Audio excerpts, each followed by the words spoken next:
নমস্কার, আপনারা দেখছেন চ্যানেল এবিসি। আমি বিজয়, আর প্রত্যেক দিনকার মতো আপনাদের সামনে উপস্থিত হয়ে গেছি।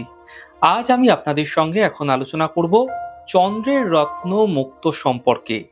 দেখুন, সাধারণভাবে মানুষ না বুঝে শুনেই কিন্তু অনেক সময় মুক্তো ধারণ করে ফেলেন, এবং অনেকেই এমনটি মনে করেন যে মুক্তো ধারণে কোনো রকম সমস্যা হয় না, এবং মুক্তো ধারণ করলে একটি প্রচলিত কথা আছে, তা হচ্ছে মাথা ঠান্ডা হয়ে যায়।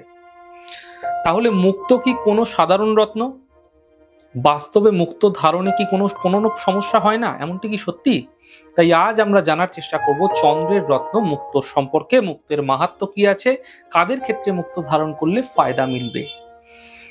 সবার প্রথমে জানবো যে মুক্তের বিশেষত্ব কি আছে। দেখুন, মুক্তো মুখ্যত রত্ন নয়, এটি এক প্রকারের বায়োলজিক্যাল ক্রিয়েশন।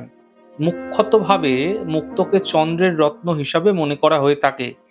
যেমন আলাদা আলাদা গ্রহের জন্য আলাদা আলাদা রত্নের কথা বলা হয়ে থাকে, এই নবরত্নের মধ্যে এই যে রত্ন অর্থাৎ চন্দ্রের রত্ন হচ্ছে মুক্তো।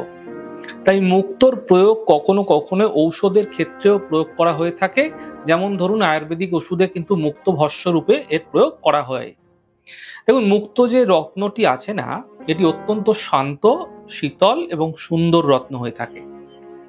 দেখুন, যদি আপনি মুক্তো ধারণ করছেন, এর প্রভাব আপনার মনের ওপর, আপনার শরীরের কেমিক্যাল এবং শরীরের এনজাইমের ওপর, শরীরের রসায়নের ওপর বিশেষ প্রভাব সৃষ্টি করে থাকে। দেখুন, আপনাদের মাথায় রাখতে হবে, মুক্তের প্রভাব অত্যন্ত স্লো গতিতে, ধীর গতিতে হয়ে থাকে। মুক্তের প্রভাব দ্রুত হয় না। মুক্তো খুব ধীরে ধীরে সূক্ষ্মভাবে ব্যক্তির উপর প্রভাব ফেলে থাকে। এই জন্য বহু মানুষের মনে হয়ে থাকে যে মুক্তো কোনো মানুষের ক্ষতি করে না।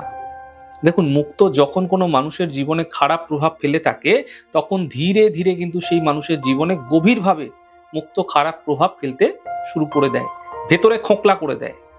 ওপর থেকে কিন্তু সহজে বোঝা যায় না। মুক্তো যেহেতু ধীরে ধীরে খারাপ প্রভাব দিতে থাকে, তাই মানুষ সহজাতভাবে বুঝতে পারে না যে মুক্তো তার জীবনে খারাপ প্রভাব ফেলছে না ভালো প্রভাব। দেখুন, অন্য রত্নের মতোই মুক্তো কিন্তু মানুষের জীবনে ফায়দাও দিয়ে থাকে, আবার একই সাথে মুক্তো কিন্তু মানুষের জীবনে চরম ক্ষতিও করে থাকে। এবার আমরা জানবো মুক্তো ধারণ করার ফলে কি লাভ হতে পারে।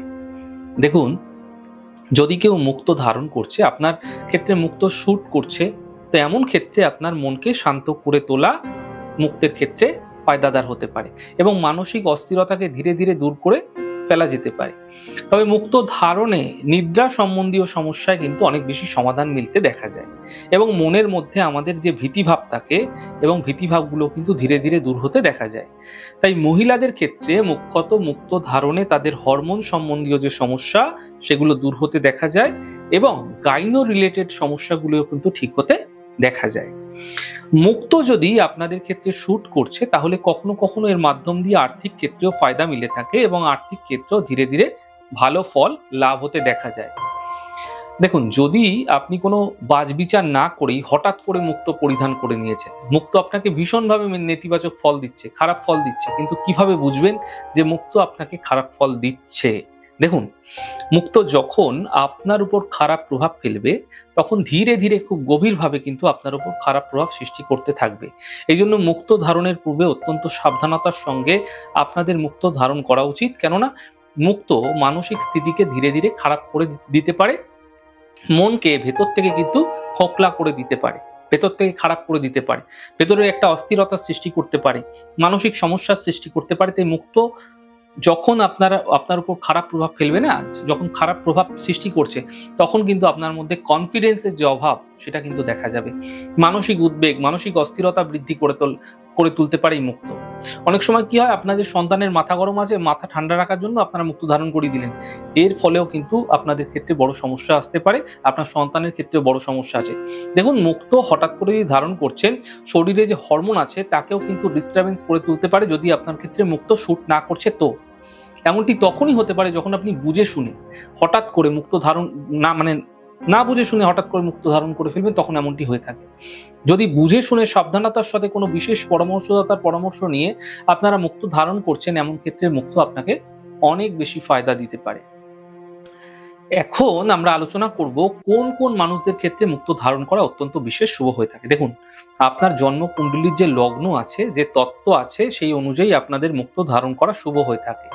আপনার যে এলিমেন্ট, যে কম রয়েছে সেটিকে জোর করার জন্য, সেটাকে মজবুত করার জন্য, শক্তিশালী করার জন্য লগ্ন সাপেক্ষে লাভ পেতে মুক্তো ধারণ করা শুভ হয়ে থাকে।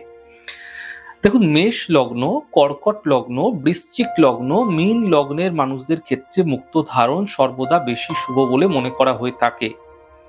বৃষ লগ্ন, মিথুন লগ্ন, কন্যা লগ্ন, মকর লগ্ন এবং কুম্ভ লগ্নের মানুষদের ক্ষেত্রে মুক্তো ধারণ ভুলেও করা উচিত নয়। সিংহ লগ্ন এবং তুলা লগ্ন এবং ধনু লগ্নের মানুষদের ক্ষেত্রে বিশেষ দশা চলাকালীন মুক্তো ধারণ করা যেতে পারে। দেখুন, সাধারণত যারা বেশি ইমোশনাল, খুব দ্রুত আবেগতাড়িত হয়ে যায়, খুব আবেগ তার মধ্যে দেখা যায়, খুব ভাবুক প্রকৃতির মানুষ, তাদের কখনোই মুক্তো ধারণ করা উচিত নয়।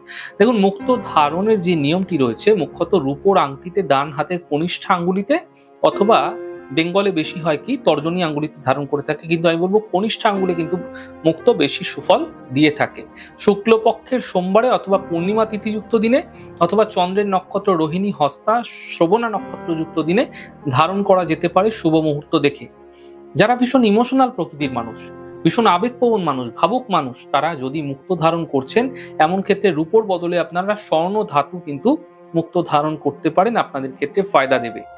তাহলে আজ আমি আপনাদের সঙ্গে এখন আলোচনা করলাম মুক্তের বিশেষত্ব কি আছে, কাদের ক্ষেত্রে মুক্তো ধারণ করা উচিত এবং কাদের ক্ষেত্রে মুক্তো ধারণ করা উচিত নয়। মুক্তো ধারণ আপনাদের জীবনে কি ফল মিলতে পারে তার সমস্ত কিছুই আমি আপনাদের সঙ্গে এখন আলোচনা করলাম। আরো অন্যান্য রত্ন নিয়ে আপনাদের সঙ্গে আলোচনায় চলে আসব।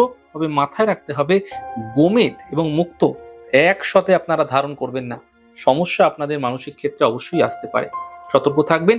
ছোট ছোট বিষয়গুলি আপনাদের জীবনে অনেক বেশি কিন্তু সমস্যা তৈরি করতে পারে এবং এই সমস্যা গভীরভাবে কিন্তু ক্ষত নিয়ে আসতে পারে আপনার জীবনে। আপনাদের এই ছোট ছোট আলোচনা কেমন লাগছে অবশ্যই লিখে জানাবেন। যদি ভালো লেগে থাকে সেক্ষেত্রে লাইক করতে, কমেন্ট করতে, সাবস্ক্রাইব এবং শেয়ার করতে বন্ধুদের সঙ্গে ভুলবেন না। অনেক ভালো থাকুন, সুন্দর থাকুন, সুস্থ থাকুন। আগামী পর্বে দেখা হবে। নমস্কার।